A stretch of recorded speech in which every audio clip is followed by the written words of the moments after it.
Word on the street has it that it was the dawn of the third age of mankind. The first age of mankind was heralded by the invention of fire, the second age of mankind marked by the invention of the fire extinguisher. And so it begins. It was a series that had a complete 5-year story arc planned out beforehand and was in several ways a show made with one eye on the future. The name of the place and the series is Babylon 5.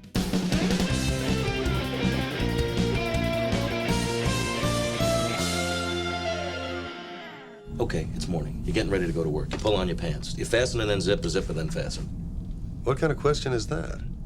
Well, look, we got 2 hours to kill. Forget it.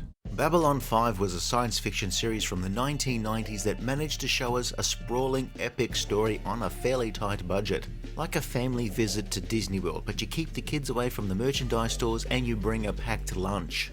Honey, I just knew you were going to say that. Relatively speaking, Babylon 5 is a medium-sized success in the grand scheme of science fiction television, but it is beloved by many who have become enchanted with its unique charm.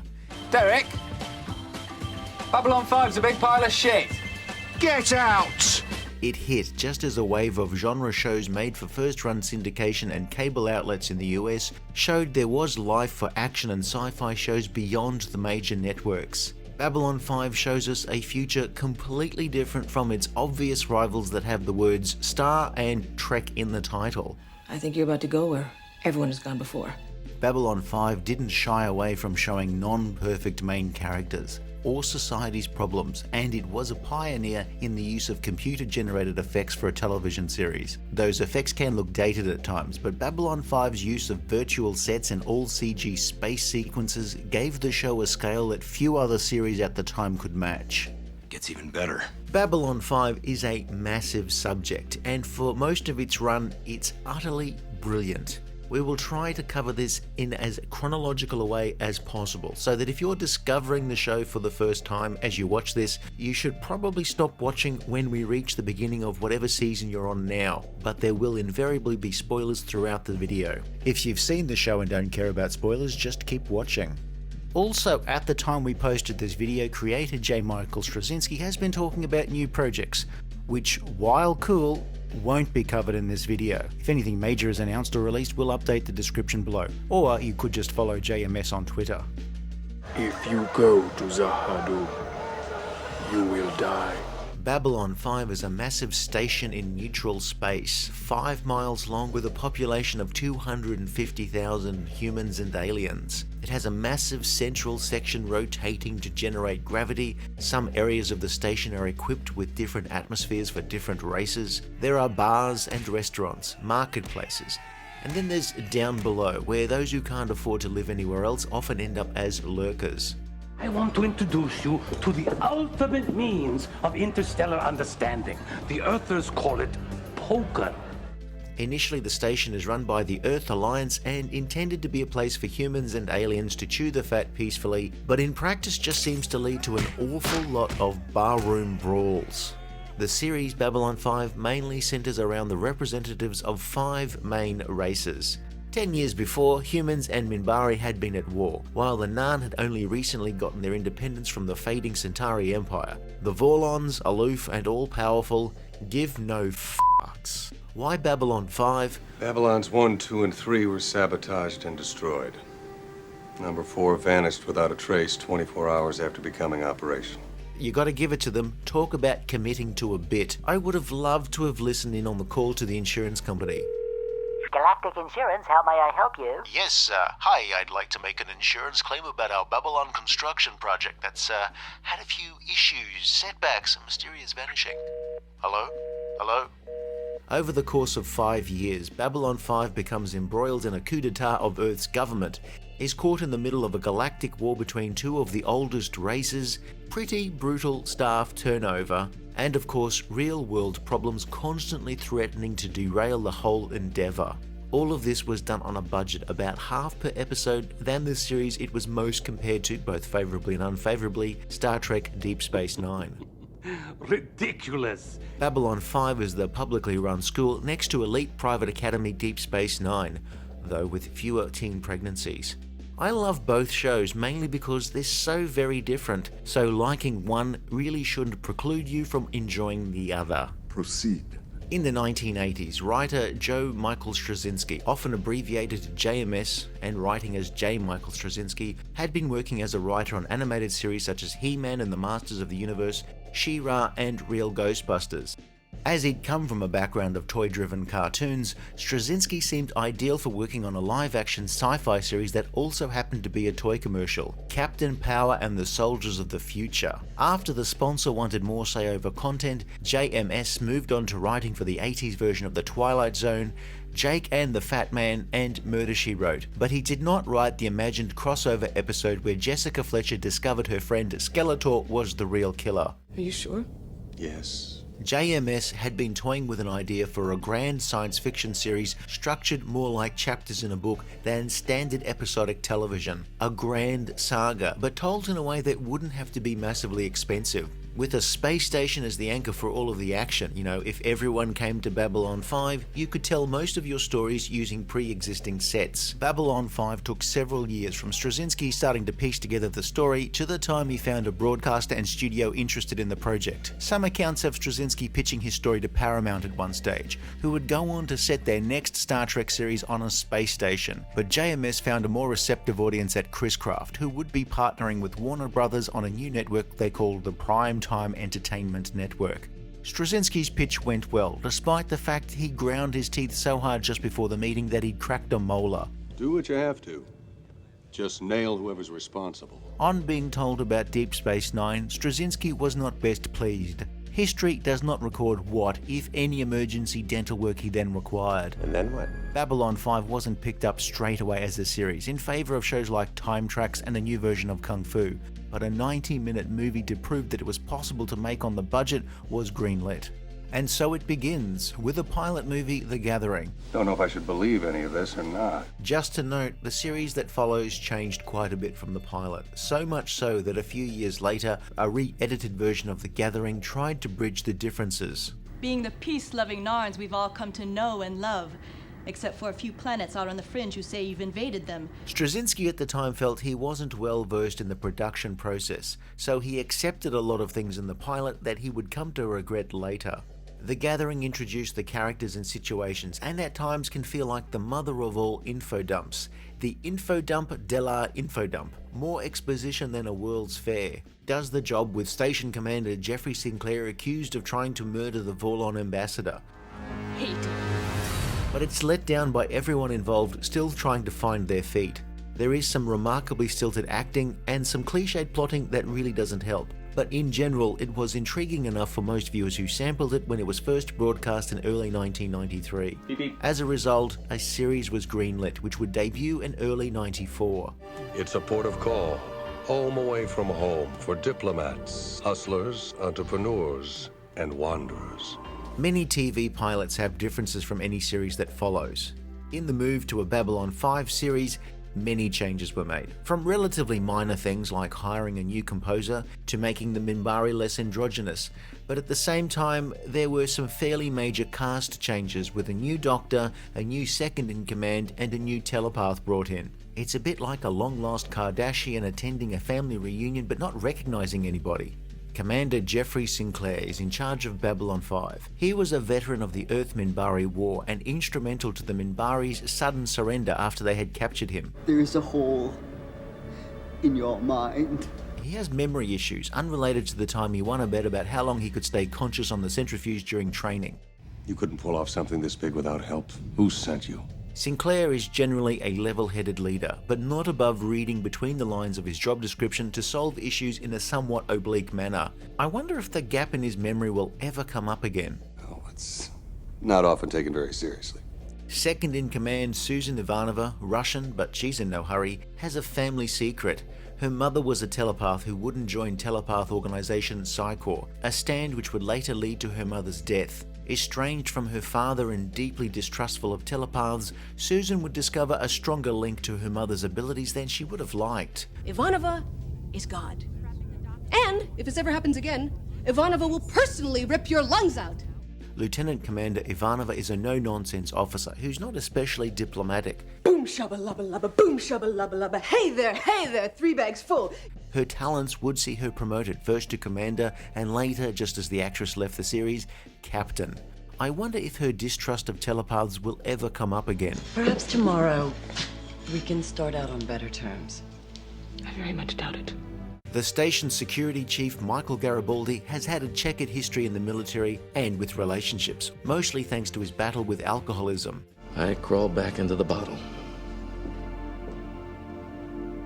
And didn't come out again for a long, long time. Babylon 5 is his last chance to make good. Garibaldi is the character who's a little more street level than everyone else. The person whose speech patterns are slightly more attuned to contemporary audiences, since he basically sounds like a 90s TV cop. Jerry Doyle's first acting gig was in the TV series Moonlighting because they wanted someone who looked a little like Bruce Willis. Without counting, remember I have trouble counting when I run out of fingers, so anything that goes above, the number 12 is a problem. So it is possible he appears in more episodes than anybody else, at least of the human characters. I wonder if Garibaldi's checkered past will ever come up again. Garibaldi. Dr. Stephen Franklin is a very serious doctor. He's an expert on alien biology, so it makes him a natural choice to head Babylon 5's medical staff. If you want an argument about ethics, he's your guy. They have their beliefs and I have mine. Of course, he also develops a drug addiction during the show's run and takes a while to free himself from the grip of stims. Are you all right? Give me some definitions of all right and I'll see what I can do. Then there are the ambassadors. Ambassador Londo Malari represents the fading Centauri Empire. They're a decadent lot, the Centauri. They love nothing more than to drive a convertible with the roof down without wearing a hat. Whatever it is, it can't be that bad. Peter Jurasik played Londo with a vague European accent that future actors playing Centauri would either mimic or totally ignore. Londo's story would begin with him as a diplomat in a dead-end posting, pining for the good old days of the Centauri Empire, to him being a major force in the revival of Centauri fortunes, which would then end up proving that you should be very careful of what you wish for. No, I don't think so. Before eventually he's rewarded with higher duties. Ambassador Jakar represented the Narn, a civilization who'd only recently rid themselves of a long and unpleasant occupation by the Centauri. No one here is entirely what they appear. If I surprised you, all the better. Jakar goes on a long journey himself throughout the show's run. The Narn regime are an ambitious and spiritual lot, and not remotely bready, because that joke does not get old when Babylon 5 fans get together for a curry. He begins as Babylon 5's version of a sexy beast, an antagonist with ambitious plans for his people, but will eventually be put through the ringer like no other character. Jakar and Londo would begin the series with an intense rivalry that would grow to mutual loathing before that relationship would be turned completely on its head. I don't have to do anything, and I still get to watch you die. He would have more epiphanies than the Museum of Advent calendars. Andreas Katsulas, out of a very good regular cast, gives perhaps some of the greatest performances in this show. They carry within them the capacity to walk among the stars, like giants. Minbari Ambassador Delenn would physically change the most over the course of the series. Initially, she has the same physical features as other Minbari females before she enters a chrysalis and emerges as someone looking halfway between Minbari and human, as a bridge between the two worlds. As the character was originally conceived by JMS, Delenn was originally meant to be male and would have changed genders in that chrysalis. Minbari society is made of 3 castes: warrior, worker, and religious. There was once a 4th caste, the influencers, but they all died out after they fell off a cliff while trying to take selfies. It is, as you say, a matter of perspective. The Minbari governing body, the mysterious Grey Council, is often shown as a place using agile methodology, so everybody stands up during their meetings. As a member of the religious caste, Delenn is a good guide to the many rituals and rites and the detailed power struggle between the religious and warrior caste. When the Grey Council go out for a meal together, there's always a very long debate as to how to split the check. The warriors eat the most but feel they should split the bill evenly, while the religious caste managed to dredge up some dusty old prophecy about he who pays their own way. What about my appointment to Babylon 5? And then there's Vorlon Ambassador Kosh. At the beginning of the series, the Vorlons would be the galaxy's biggest unknown. They were terrifyingly powerful, aloof, prone to answering questions with questions, or worse, offering answers that make about as much sense as that episode of Charles in Charge, where Charles was brought up on charges of killing the family from the CBS episodes. Well, I think he'd done it. It is too late for the pebbles to vote. Jakar for a time has an aide in the form of Nototh, while Via Koto tries, often unsuccessfully, to keep Londo on the straight and narrow throughout the series run. He's often seen as frazzled and barely hanging on, often nebbish, while managing to find his spine far sooner than Londo. Lanier was Delen's faithful aide, sworn to protect her, but he isn't that keen on her choice of partner. I have no idea. As a member of the religious caste, Lanier is cautious and level-headed, and not often given to outwardly displaying emotion. There's a lot of unrequited love on Babylon 5. All love is unrequited. Lanier and Via, while not appearing as often as the other regulars, were both integral to the show. I thought I was doing something good. Stephen Furst before Babylon 5 was best known for Animal House, and Bill Mumy was of course from Lost in Space. At the Battle of the Line, we discovered where our souls were going. Talia Winters came in as the show's resident telepath. Pretty much all of the human crew members are wary of telepaths in general, with Sinclair and Garibaldi being more than a little suspicious. Susan Ivanova, thanks to her family history and latent telepathic abilities, is outright hostile towards telepaths or teeps in general. Andrea Thompson as Talia replaced Patricia Tallman's Lita from the pilot, though Thompson's tenure on the series would be relatively short. What is he? And what was on that data crystal he gave you? Reflection, surprise, terror. For the future. Talia is a licensed commercial telepath, often hired by one party of a business negotiation, and so she is often shielded from some of the goings-on at command level. Talia tries to be a good telepath without becoming, she hopes, a puppet of the Psi Corps. We'll see how that works out for her. Telepaths are useful in Babylon 5 in that they're a shortcut to getting information, even if the ethics are a little complicated. Also, messaging a telepath is quite depressing. The year is 2258. The name of the place is Babylon 5. A year after the pilot episode, Babylon 5 was back, but with a few new faces. Most episodes this season have an episodic feel, so when you're watching for the first time, they don't feel particularly connected with each other, nor are they often all that engaging. We get episodes about dock workers on strike, episodes that go into the intricacies of telepaths and the Psi Corps, episodes that fill in a bit of the backstory of Sinclair's experience on the Battle of the Line. Not like this, not like this. If I'm going out, I'm taking you bastards with me! But mainly it's just various people coming to Babylon 5. Somebody's former colleague that's now taken on a darker path. A former lover who's now more evil. A former lover who's now more powerful. There's a pilgrim looking for the Holy Grail. A war criminal. A soul hunter. But as you're watching, there are these little vignettes here and there, maybe only one scene or perhaps it's a B story, that would offer up a morsel of a larger story. But these really only pay off if you keep watching. Look, somebody's got to have some damn perspective around here. Boom. Sooner or later. Boom! For first-time viewers, Season 1 is tough. The advice is just keep going until at least the start of the next season. There's a hint at a powerful something lurking out there, but we're not sure what it is. A man named Morden shows up and asks everyone, "What do you want?" And it's such a vague question that most people just brush him off. What do you want? That's what I was going to ask you. What do you want?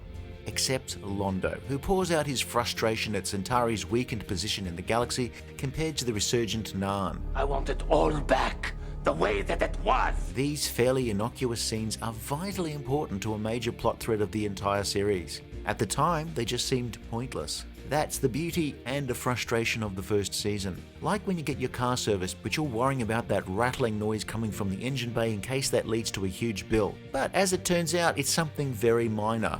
And then the mechanic tells you your fuel tank and rear suspension need replacing.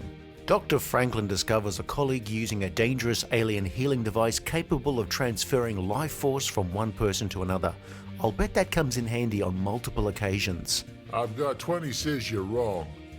We've had rumblings of something stirring on a galactic level, but there's also trouble brewing on Earth. A divisive election campaign for Earth's president ends up with moderate President Santiago winning. Towards the end of the season, a visit to B5 by the President is preceded by the uncovering of a conspiracy which ends up with Garibaldi being shot and the President's ship exploding, which we will eventually learn was an assassination perpetrated by his deputy. Vice President Clark takes over the presidency, but it will slowly become evident that the new administration is going to make things tricky on Babylon 5. The planet Babylon 5 orbits is thought to be lifeless, but Epsilon 3 turns out to be a planet with some super advanced technology, the Great Machine. And when we finally see the surface, it's in need of a new guardian. The post is filled by Delen's mentor Dral, who offers up the planet's power if and when Babylon 5 should need an assist. Delen has made a controversial decision in the hopes of fostering understanding. The first season also introduced a continuing antagonist, but one that the Babylon 5 team would often have to just suck it up and tolerate. Alfred Bester was a big wheel in the Psi Corps, the Earth organization tasked with training, moderating and ultimately controlling all human telepaths. He's an oily snake slithering around in a jar of oil, multiplying his oily perfidy by a factor of 10 or 1,000, I forget which, but it's a lot. Now get this straight.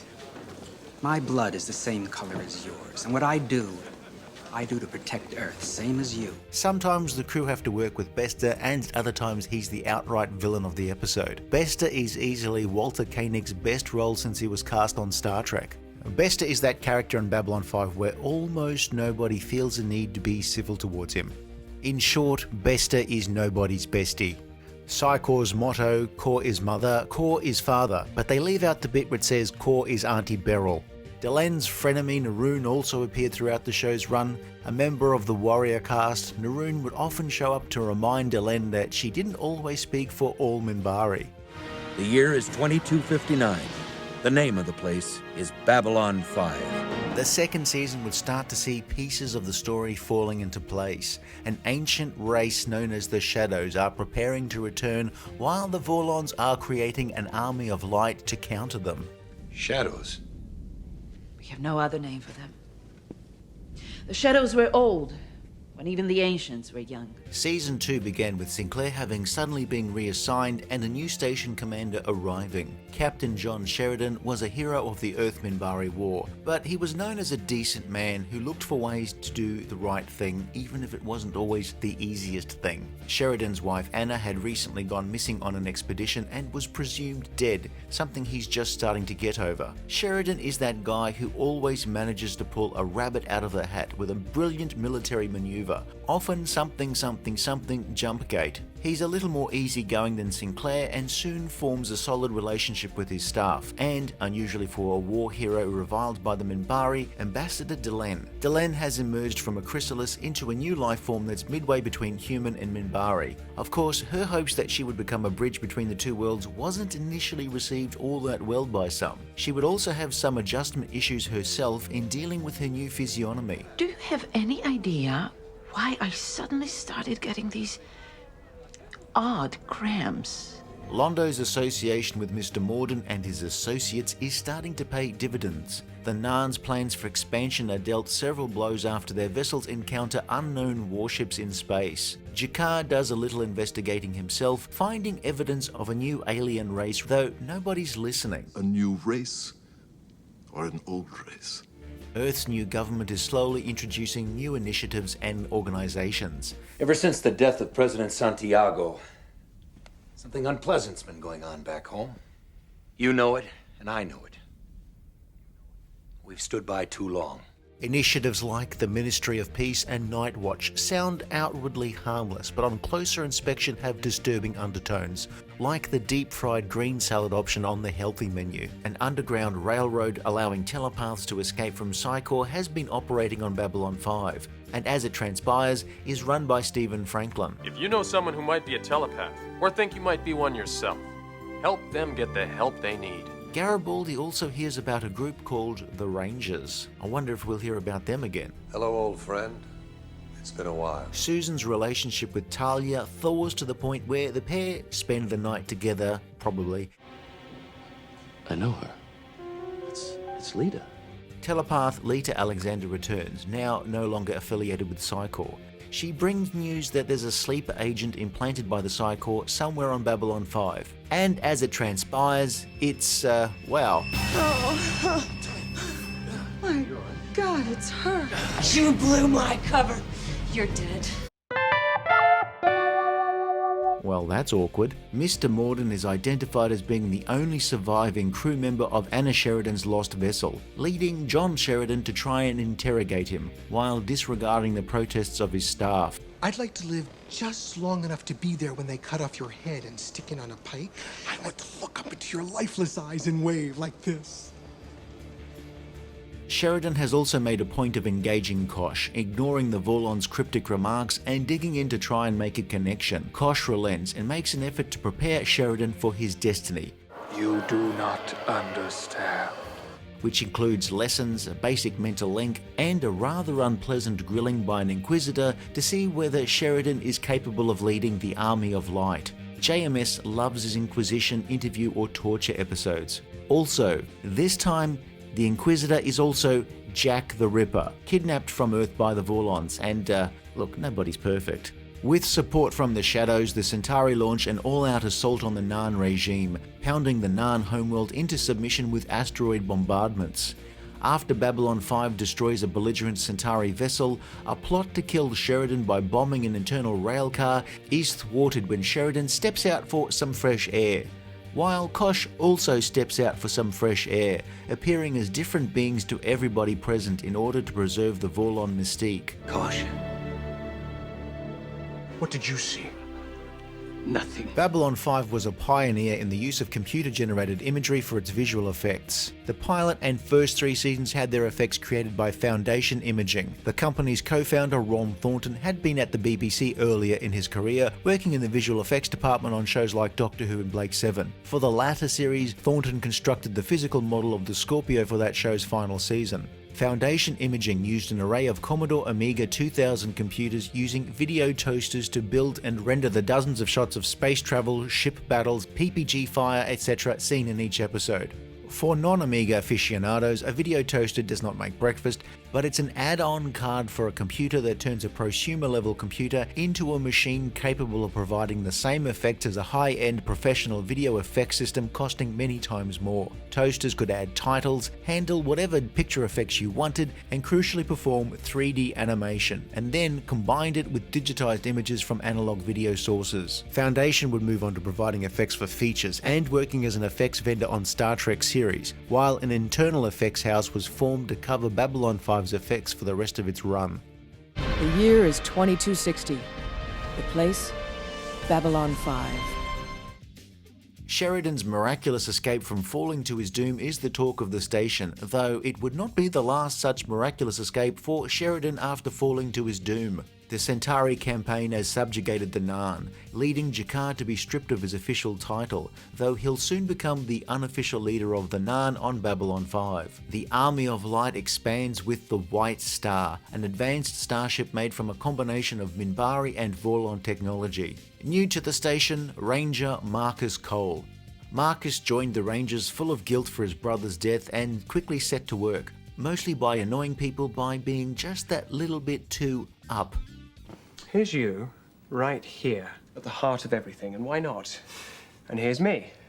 This is the captain, here's Franklin, here's my mum and dad. He would develop a crush on Ivanova, which would only resolve itself at the end of the next season. The Rangers organization originated on Minbar, but with the coming of the Shadows, has been expanded to include human members. The Rangers are a type of fighting monk. They stay in the background, act as couriers, and have very good mental discipline, as well as intense combat training. To now they've been led by Delenn, and now joint command of their number is given to Sheridan. So I'm creating a war council. Lita Alexander had been the show's telepath in the pilot, but a deal with actress Patricia Tallman's representatives didn't work out. When Talia was written out, Lita returned as somebody working with the Vorlons, but somebody had also been changed by them. Lita Alexander has a weird and quite probably unhealthy relationship with Kosh. She's clearly in love with the Vorlon, even when he uses her to transport his essence. That did not come out right. Yes. Season 3 was where Babylon 5 took off the gloves, ratcheting up the grand drama. The Centauri expansion has given Londo the prestige and power he's always craved, yet he's starting to realise the cost of his actions. Getting out of his alliance with the Shadows will prove trickier than cancelling a cable television subscription. One small exception, hardly worth mentioning. There are signs that Earth's increasingly authoritarian government is becoming dangerous, particularly when it looks as though there's been an understanding between EarthGov and the Shadows. I always knew there was something about Hank Marvin. The Night Watch is increasingly working its tendrils into daily life on Babylon 5. Zach Allen thought he'd joined for the extra money, but he's finding that a tougher gig, worse than working as a bouncer when there are 5 hens nights in the club at the same time. Ivanova finds evidence of President Clark orchestrating the death of his predecessor. Sheridan demands the Vorlons step up to the plate when it comes to dealing with the Shadows. Disobedience! Up yours! The Army of Light needs a victory badly, and Kosh delivers one. But the Shadows assassinate Kosh in retaliation. And then it's time for some pure high-concept science fiction. Babylon 4 was revisited in a 2-part episode that sent Sheridan, Delenn, and another familiar face backwards and forwards into the past and the future. The question of who stole Babylon 4 is the biggest mystery of the last decade. Now you're telling me it was me? Is going to be me? Time shenanigans was something that we didn't see often in Babylon 5. Babylon 4 was sent back in time 1,000 years for it to be used as a staging area against the Shadows in the earlier Shadow War.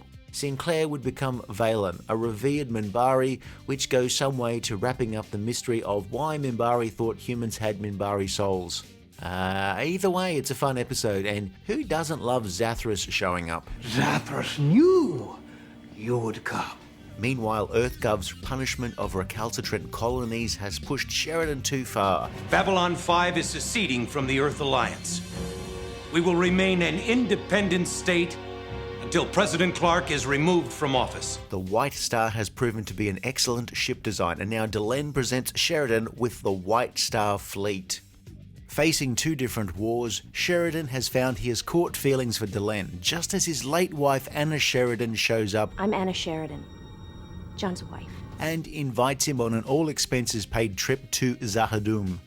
Does Sheridan take his new lady friend on a date, or go on a vacation with his ex? Fortunately, this is Babylon 5 and not the Love Boat. Despite Kosh's warning, if you go to Zahadum, you will die. Sheridan goes to Zahadum. Guess what happens next? Zahadum doesn't deny it's a place where you will die. In fact, it is part of their latest tourism campaign. If you vacation on Zahadum, you will die. The Shadows believe progress will only be achieved by creating chaos through conflict, while the Vorlons prefer order. That's why the Shadows feature so heavily on the TV show Hoarders, while the Vorlons are the galaxy's neat freaks. Your furniture. The new ambassador instructed me to get rid of everything but the mattress. Sheridan again jumps to his death, just as a pre-programmed White Star carrying nukes dive bombs the Shadows base. I guess it's too late to ask if they validate parking. Babylon 5 makes an effort to show different races being on different technological levels. Human technology was behind that of the Minbari. Earth ships had to have large rotating areas to have any chance of keeping your M&Ms from floating away, while Minbari vessels had more advanced artificial gravity. On their own, the Centauri and Narn were fairly evenly matched until the Shadows showed up. But the super advanced Vorlons made a meeting of the League of Non-Aligned Worlds all look like a remedial mathematics class. To travel the immense distances between space in a reasonable amount of time, there's a network of jump gates which allows ships of any size to travel through hyperspace, and larger vessels are able to open up their own jump point. The upside of this, a long journey across space with Marcus, is almost tolerable. Almost. Babylon 5 has its own squadrons of Earth Force Star Fury fighters for patrol, defense, and combat. As it's a space station, projectile weapons wouldn't be a great idea, like storing Mentos in a Diet Coke solution, so people use PPG energy weapons, while the Rangers have their neat telescoping staves. Useful for combat, also breaking windows, and if you're really bored, cheating at pool. The year is 2261. The place, Babylon 5. Season 4 is where everything heats up. With the strong possibility of cancellation at the end of the season, JMS took his finely honed plan for the final 2 seasons and condensed it. So if the show was to end at the end of Season 4, the grand story would at least be wrapped up. Otherwise, watching Babylon 5 would be like celebrating your quintuplets' birthdays by buying them 4 gifts. but it had to be done. The Shadow War, the thing we'd been leading up to, is resolved by episode 6. Then there's a short lull, marked by Garibaldi going rogue, and a short Minbari civil war before the main course, the liberation of Earth. We thought you were dead. I was. I'm better now. Sheridan has survived and returns from Zahadum with the aid of Lorien, who is not only one of the first ones, but the first one. Garibaldi, who disappeared, has been found, but he's not himself. He's openly hostile to Sheridan to the point where he resigns his commission. Centauri's new Emperor Cartagia is, I believe the technical term, 12 bread rolls short of a baker's dozen.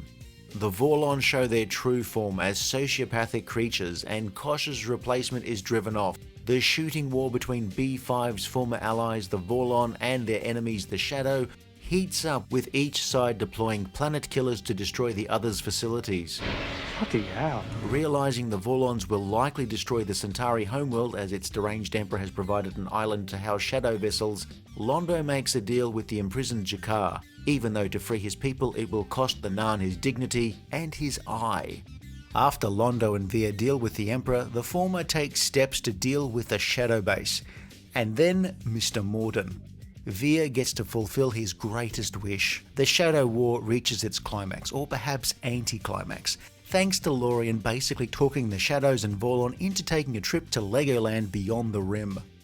And then a few eps where people catch their breath, a little light interlude chronicling a brief Minbari civil war before Sheridan and co deal with Earth, who've quarantined Babylon 5 and waged a successful propaganda war. Having resigned as security chief, Garibaldi becomes a private investigator.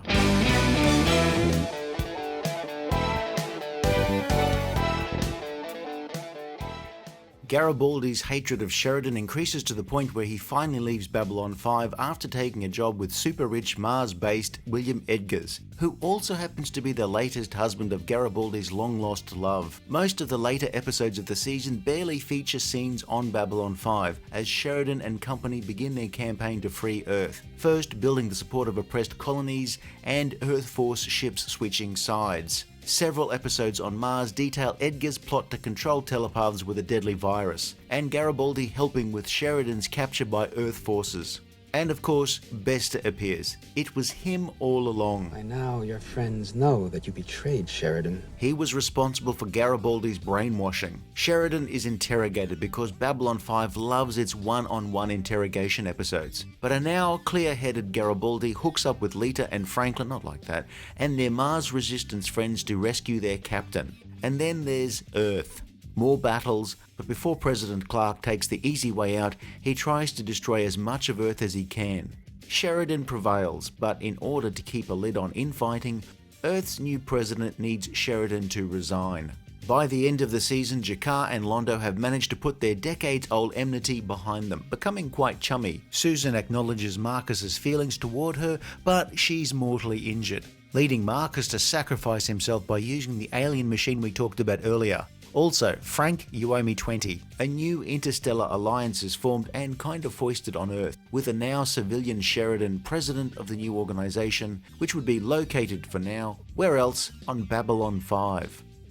And then just before the end, it looked as though Babylon 5 would not only get another season, but a few extra TV movies to flesh out various storylines. Don't really think we need to go into the details. Yeah, I suppose not. Claudia Christian would leave the series at the end of the 4th season, so Ivanova was promoted to captain and reassigned. I need to decide where my heart belongs before the rest of me can follow. With season 5 now a go, the intended ending for season 4 was put on the shelf, and a more than a little depressing episode written to take its place. Deconstruction of Falling Stars shows us how the events depicted in the series would be perceived by future generations. As a capper to a great season of television, it's one of my least favourite episodes of the show's run. And then there's that bit about the way his death was handled. Exactly. Everyone knows Sheridan died on Mimbar. A Narn, a Centauri, and another alien walk into a bar. I don't remember where. Minbar? No, I think it was a Drazi. Despite having condensed the 5-year story arc into 4 years, Babylon 5 was picked up for a 5th season to be shown by TNT. First you have 1, and that's and then there's 2, and then by the time you get to 5, it's like I got it. Babylon 5 went for costumes that felt like people would actually wear them all day. The Centauri nobility are regal in their purple coats. The Narn look like they're ready for action. You will know pain. And you will know fear. And then you will die. Have a pleasant flight. The Minbari casts really like robes, apart from the long-gone influencer cast, since it was the robes that tripped them. The grey or blue Earth Force uniforms give way to a new look for the independent version of Babylon 5, while some B5 crew walk around dressed as though they're going clubbing. The young Centauri men look like they're waiters at restaurants where it's not uncommon to find a hair in your soup. Having Babylon 5 be the nexus of the galaxy meant the budget could be spent making the station look more than just 3 sets. CNC controls the station. There's the war room, council chambers, various ambassadors and crew quarters, med lab, down below, the Zocalo.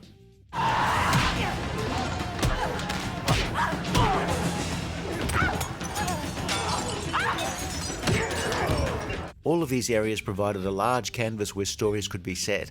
As the show progressed, we would see more off-world locations, bridges of Earth Force ships, the White Stars, Minbari vessels, Zahadum, Centauri Prime, the Narn homeworlds, Minbar, Mars, Earth, among others. Yes, the decadent Centauri chambers are made with drapes that look highly flammable. Babylon 5 was filmed in a former spa tub factory in Los Angeles, and the furthest they went to film on location was the parking lot. Why can't we ever go anyplace nice?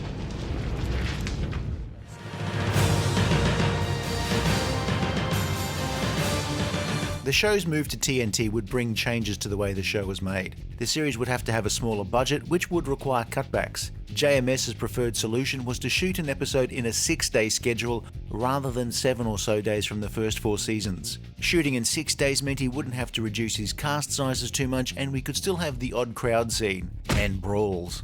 Season 5 starts off trying to reorient everything after the galaxy-shaking events of the 4th season. Some unused plot elements turn up in the 5th season, but in general it will never reach the heights of the last few years.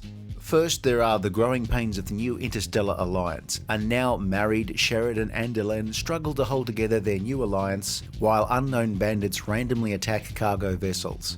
Babylon 5 has a new commander in the person of Captain Elizabeth Lockley. Garibaldi's new role as intelligence chief for the Alliance is under threat when he starts drinking again. There's the looming prospect of a war between telepaths and mundanes. Mundanes refers to anybody without telepathic abilities or an accountant on Instagram. Captain Lockley is a no-nonsense sort of officer, one who fought on the side of forces controlled by the former president. Like Garibaldi, she's an alcoholic, and she was very briefly married to Sheridan years ago. That's Lockley, not Garibaldi. Maybe they'll stick you in front of a firing squad, but your decision affects only you. A group of telepaths led by Byron form a colony on the station, which will complicate matters slightly. They're not just any telepaths, but goth telepaths wanting a homeworld. Lita falls for Byron and in the heat of passion casually drops the fact that the telepaths were created by the Vorlons as weapons against the shadows. Needed us as cannon fodder. Also, it turns out that telepath pillow talk is on a group chat. Byron takes the gloves off his quest for a telepath homeworld, hunkers down for a siege in Babylon 5's Gothic quarter before his rebellion flames out in some of the least effective action staging of the entire series. J. Michael Straczynski wrote all but one episode this season, the Neil Gaiman-penned Day of the Dead, where dead people appear. Lanier, for some reason, gets his head screwed with by Morden. Meanwhile, everybody else has their dead girlfriends coming back to life. Weren't you meant to bring back, arcane knowledge from beyond the veil? After the disappointing telepath siege storylines in the first half, the season ramps up to something a little more epic. The Centauri are blamed for the random attacks, which is and isn't their fault. Yes, they done it, but there's a but. The Centauri had been redeemed, hadn't they? But really, it was just Londo. G'Kar had begun the series hating the Centauri with every fibre of his being, but along the way learned to let go of the hatred. By the end of the series, G'Kar and Londo have become a friendly odd couple, with G'Kar taking on the role of Londo's bodyguard. G'Kar has also written a book that has become quite popular with Narn looking for answers. G'Kar is annoyed at his newfound fame, and he didn't even once have to ask anybody to like and subscribe and smash the notification button. Also, if you haven't, like and subscribe and hit the notifications button. We'll be ruining other shows for you soon as well.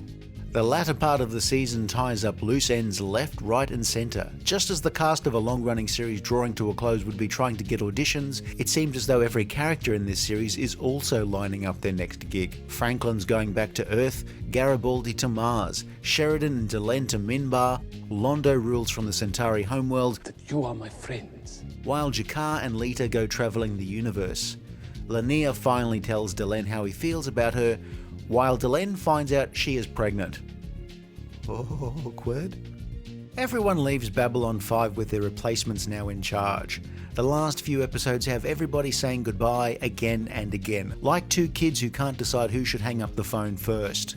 The series finale was originally produced as part of the 4th season and put on the shelf when the series was renewed for an unexpected 5th year. As such, Sleeping in the Light sees Lockley out of the picture and Ivanova back on the show, and the story skips ahead to the end of Sheridan's life for a celebration. The finale is a mix of melancholy and joy, celebrating the characters for what was expected to be one last hurrah. It was the first time Straczynski directed an episode, partly because it was his baby, and partly to prove they could do an episode in 6 days. And that was sort of it for now. There were a series of telemovies and a spin-off series for TNT, as well as multiple attempts to launch Babylon 5 projects, which we'll look at in a separate video. But we still have much to talk about for the main show, particularly how Babylon 5 was the place to go if you were looking to pick a fight in a bar.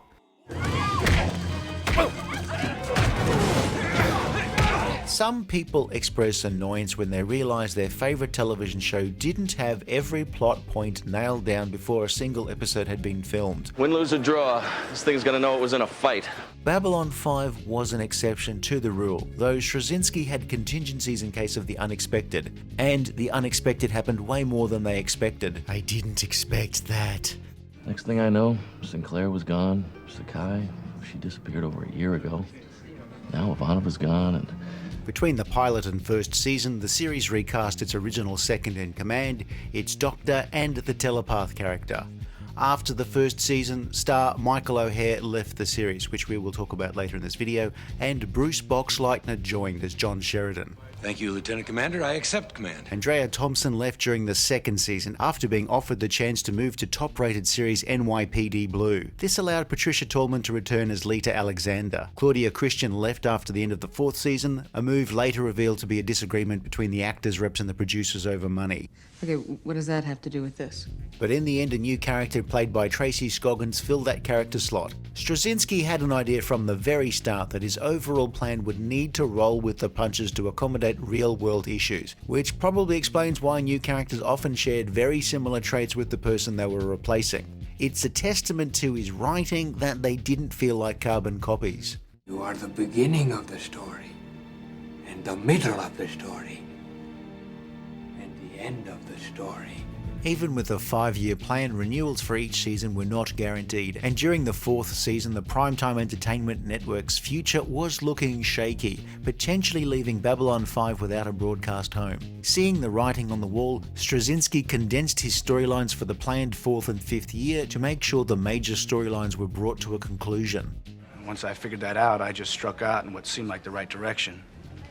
The first 2 seasons were a mix of episodes, written by the series creator and freelancers. Once the main plot threads took centre stage, Straczynski found it harder to get across to outside writers what he wanted, and as such, Straczynski would go on to write almost every single episode from the 3rd season on. What more could you ask for? Indeed, Straczynski would end up being credited with over 90 out of 110 episodes of the series, plus almost all of the various spin-offs. There are 2 things that are remarkable about this. One, that Straczynski was able to physically write so much, and 2, that it wasn't complete crap. I agree. I have mad respect for JMS here.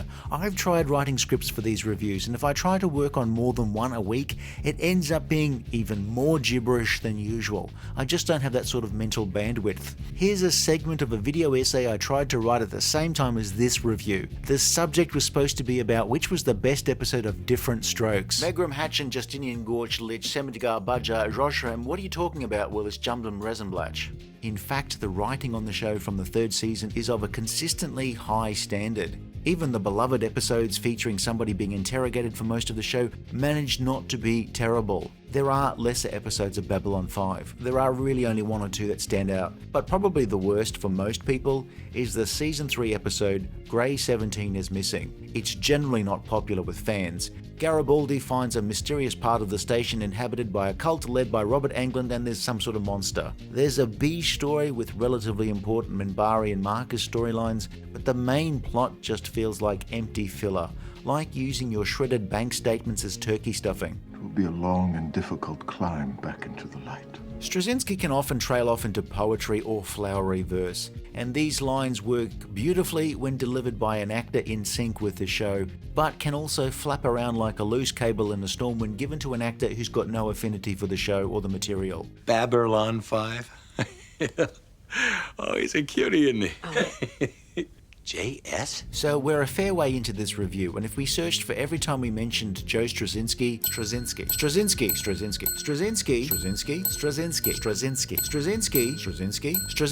okay, that's a fair cop. It does sound like we're making it seem like he's the only person involved with the making of Babylon 5. There was also executive producer Douglas Netter, who worked with Straczynski on Captain Power and would be involved with most B5 projects going forward. Science fiction writer Harlan Ellison would be the show's conceptual consultant and provided outlines for some episodes. Ellison also made little appearances in the show, most notably as the alternate computer voice for the station's computer, Sparky. You really should stand up straight. Your mother and I have been worried about this for years. We've been trying to talk to you about it, but... Other writers included Season 1 and 2 story editor Larry DiTilio, DC Fontana, David Gerald, and Neil Gaiman. And of course, from Season 3 onwards, the writing credits just look a bit like this. Straczynski. Has this ever happened before? Once. Other contributors included producer John Copeland, costume designer Anne Bruce, and production designer John Iacovelli, along with a team of talented artists and technicians who created some very wonderful television. It's time you introduced him to the others. In the early 90s, a number of factors led to an increase in the number of science fiction series on television. Everybody not called Star Trek had the same problem in the beginning, creating a world and lore that was unique to that series. Straczynski's world building was first class. He has said he had a rough idea of major events that happened in the 1,000 years before the show and 1,000 years after the show. Meanwhile, most top 10 lists consist of the last 10 things somebody experienced. And at number 1, this week's top 10 chocolate bars I've eaten, this one I'm eating right now. Actually, I think 3 was better. We'd learn a lot about the humans, Natch, but would also delve deeply into Centauri and Minbari culture. The Narns, not quite as much, and the only people who really delved into the Vorlons were Sheridan and Lita. Meanwhile, I'm delving into this delightful Snickers bar. Wait, wrong video. While Babylon 5's smaller budget often showed up in areas of the series, one thing that the series is almost never criticized for is the excellent makeup effects courtesy of effects company Optic Nerve. The big budgeted Star Trek series at the time were often criticized for rarely going past bumpy foreheads, weird noses, and ears. Babylon 5 is full of various races that feel alien. The bald Minbari with their striking bones, the Narn, the Vorlons in their encounter suits, the CG shadows, plus all of the other races, Drazi, Pakmara, Markab, Brakiri, Game, etc. The Centauri were reasonably restrained, bald women and men strutting around like peacocks with huge tidal wave hairdos. Londo Malari's hair wasn't meant to be so massive, but a joke cracked by Jurasik kind of backfired when he was stuck with a half pipe on his head for 5 years. Only a few actors can handle the rigors of wearing prosthetic makeup all day on set, and fairly soon the series would have a repertory group of actors who would play different alien roles. So if you're thinking, hey, that's What's-His-Face, now he's playing a Minbari, it probably was What's-His-Face now playing a Minbari. Wayne Alexander appeared as Lorian, as well as any number of different aliens throughout the show's run. Star Trek often did the same thing, rehiring reliable actors to play different aliens. I mean, one day actor Jim Norton played a human, later he was a Markab, and then a Narn. And then he joined the priesthood and got kicked up the arse by Father Ted. Babylon 5 brought in a lot of guest artists in its time, some of them appearing in heavy prosthetic makeup. While many familiar faces and character actors would appear in the series, they were quite often British, since Americans loved the accent of the people who hailed from that region of Britain received pronunciation. Sure, you had David McCallum, Michael York, David Warner, Majel Barrett, Adrian Barbeau, Bernie Casey, Jeffrey Coombs, Bryan Cranston, Brad Dourif, Sarah Douglas, Rance Howard, John Shuck, Soontek O, Ian Ogilvy, Julia Nixon, Christopher Neame, Robin Curtis, Vaughn Armstrong, Paul Winfield, Marjorie Monaghan, Michael Ansara, Guy Siner, Morgan Shepherd, Bruce McGill, June Lockhart, Penn and Teller, Jessica Walter, Robert Foxworth, Ephraim Zimbalist Jr., Martin Sheen, Tony Todd, Ian McShane, Shari Belafonte, Carlos Bernard, Clyde Kusatsu, Carolyn Seymour, Dwight Schultz, Michael Beck, Phil Morris, Judson Scott, Paul Williams, Russ Tamlin. There are a lot, and more that I've overlooked. Him, her, even bloody Winnie Cooper. There's often, particularly in early years, a few folk who don't really get the way to deliver lines best in this show. So you'll see odd people who just seem a little lost, whose performances just don't seem to be on the same level as others. You can see it in their eyes, a mix of fear and regret. Even Martin Sheen seems to be mentally weighing up the pros and cons of changing agents before our very eyes. Babylon 5's tight budget often meant speaking roles were limited to guest artists, and so there are many walk-ons and extras filling out crowd sequences that are oddly silent. Babylon 5 often has a scene where a speaking role is addressing a group of people, but none of them dare make the slightest sound since the budget couldn't support that. Try to contain your enthusiasm for the job. Some characters join the series for stretches as regulars or semi-regulars. No offense, but I've seen war lines with more fashion sense. Taxi and Grease star Jeff Conaway as Zach Allen started off as one of Garibaldi's grunts before becoming security chief later in the series, as the head of Babylon 5-0. Lieutenant's story update would usually stay on the bridge, tell us a jump gate was opening or someone was prepared to open fire on the station or something. In between updates he would avoid Ivanova's icy glare. It took a while, but he eventually received a name, Corwin, and also thankfully gained permission to leave the bridge. Lieutenant Warren Keffer appeared during the show's second season, where he touched everybody's lives, so much so that when his ship was lost, everybody rallied around and agreed to move on with their lives as quickly as possible. The shadows were usually depicted through CG, but they did have the charming, if oily, Mr. Morden. He'd relay requests and demands by the shadows to Londo, earning the ire of Via. Actor Ed Wasser also appeared as a different character in CNC in the show's pilot.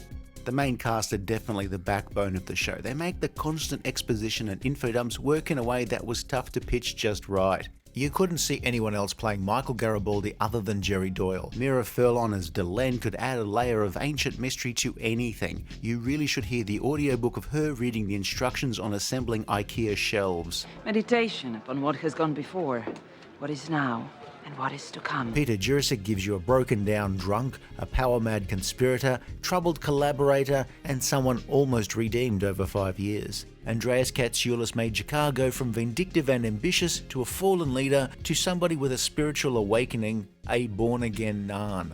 And he has that amazingly expressive voice. Bill Mumy as Lanier, Delenn's right hand for much of the series and somebody in love with his boss, manages to keep a potentially obsequious side character fully rounded. Stephen Furst as Via goes from bumbling admin assistant to the conscience of the Centauri. Richard Biggs as Dr. Franklin gives us a character written as a medico who actually paid attention during ethics class. Richard Biggs had severe hearing loss yet still put in a great performance as Franklin, and he and Jason Carter made a great double act in the storylines that put Marcus and Franklin together. But don't make me come over there and take that thing from you. Helps me relax. Marcus, this is the kind of conversation that can only end in a gunshot. Tracy Scoggins came in as a late replacement for the final season and managed to put her own stamp on the role of the person running the station. Patricia Tallman's work before Babylon 5 was sometimes as an actor but often as a stuntwoman. You could see her getting zapped all over the place in Star Trek and other shows. Claudia Christian as Susan Ivanova starts off as a starchy and reserved character but loosens up, falls in love with a telepath who turns out to be a spy, while she herself grew into a capable commander in her own right. Ivanova's departure from the series did leave a sizable gap in the show, as her character was tough, occasionally prickly, but had a strong moral centre. Michael O'Hare as the original commander was decent for the most part, but cuts a tragic figure once the details of his departure from the series are known, which we'll talk about in a bit. And of course, Bruce Boxleitner, star of Tron, Scarecrow and Mrs. King, and if you really want to get granular, Bring 'Em Back Alive, came into the show into the second season and very quickly put his own stamp on the series.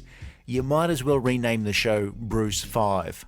One part of this video that I wasn't looking forward to talking about was the very, very high numbers of cast and crew who have passed away at relatively young ages. For a show that's been off air for barely 25 years at the time of this video, we've lost way too many folk involved with this show. I don't want to list them all for fear of jinxing those still with us. That list is already too long. There were deaths from illnesses and deaths from substance abuse.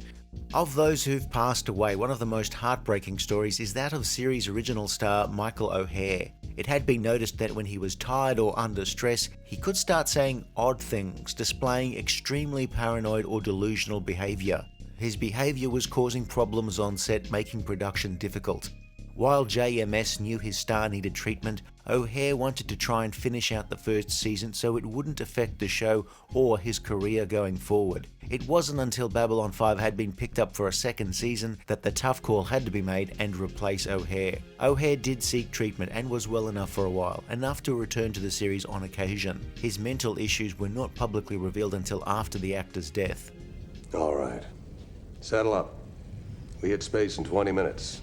Joe Straczynski was notable for a showrunner in the 90s in that he embraced the internet very early on, interacting with fans in a way that provided a lot of context to Babylon 5 compared to a lot of other series of a similar vintage and popularity. B5 is a well-documented series, though a lot of that comes from JMS directly. This does mean that most of the information is from his point of view, but his overall honesty should make him a fairly reliable source of information. JMS's starkly raw memoir details a pretty unpleasant childhood, with his relationship with his abusive father influencing Babylon 5 in several ways, from characters having substance abuse issues to their relationships with parents. The story of Ivanova's mother influenced Susan immensely, especially in regards to how she viewed telepaths and the Psychor. Fathers, though, were either inspirational to characters like Londo, Jakar, Sheridan, and Garibaldi. It's funny, when I watched him cook, I knew he was doing it because he loved me. Or either distant like Ivanova or Franklin's, or just plain difficult to love like Lockley Sr. Kosh's father was also rather distant and would never play catch with him, preferring instead to capture and torture lower species for the purposes of study.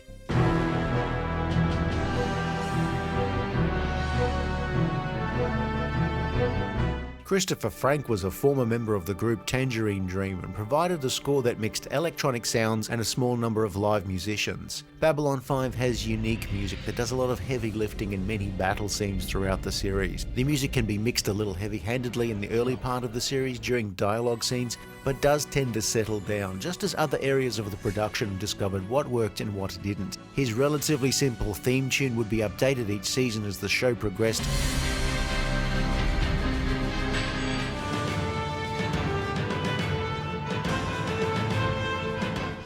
Christopher Frank came to replace former Police drummer Stuart Copeland, who had scored the pilot. But Babylon 5 now is hard to imagine without Frank's music, especially all those bell sounds. Babylon 5 was made with the 16:9 aspect ratio in mind, even though widespread adoption of the widescreen picture shape for television series was still a few years away. What this meant is each shot was framed so that it would work in traditional 4:3, and a widescreen version could be made at a later date without important picture information being removed. Of course, like so much of Babylon 5's forward thinking, this was later undone by budgetary realities. Now that's comedy. Bye-bye. The CG was only rendered in the 4:3 aspect ratio at standard definition. When Babylon 5 was presented on DVD, it was the analog master zoomed in to widescreen. The show would eventually receive an HD upgrade, but it's HD with caveats. Like how may contain nuts might be a warning on a candy bar, but it's an apology if it's on the packaging of an EpiPen. You can't be serious. Any scenes with CG effects or compositing were standard definition shots upscaled, while most scenes without any effects were rescanned from their original film, all in 4:3. More caveats, none of the Babylon 5 TV movies or spin-offs have received this treatment. Well, maybe it was for the best. Babylon 5 ended its run in 1998, but it was only a matter of months before a spin-off series appeared. Spacefaring series Crusade ran for 13 episodes, but was apparently cancelled before it even premiered. I thought we were going to be alone. I mean, what are they? They're here for the ritual. While we discover one another's pleasure centers, they wait outside to pray and meditate and ensure that things do not go too far. And Babylon 5 was just great. It hit its stride earlier than Deep Space Nine or Voyager, but also peaked in its 4th season. By the time of the last season, Babylon 5 seemed a little less essential viewing than before. The HD remaster has helped make the show seem a little less blurry and a bit fresher, though the telltale drop in sharpness telegraphs that a special effect is coming. The CG hasn't held up amazingly well compared to the model work of the era, but the sort of action provided is still way beyond any other series of the 1990s could provide, let alone one with such a relatively small budget. The acting by some of the guest characters and minor roles, particularly in earlier seasons, can exacerbate feelings of cheapness, but once the grand arc takes off, you just can't stop watching, and it's in a good way. Babylon 5 isn't a show made for hate watching. It made few allowances for casual viewers, very rarely giving you a previously on Babylon 5 outside of a little bit of dialogue in the show. Babylon 5 was a show that demanded you pay attention and watch each episode, but boy, did it reward you for doing so. Babylon 5 tried to do a lot of important things. It wasn't just not Star Trek, it was very much its own thing. The future it portrays isn't perfect, in fact it's often as crappy as ever. It must be a great relief knowing you will never again return to Babylon 5.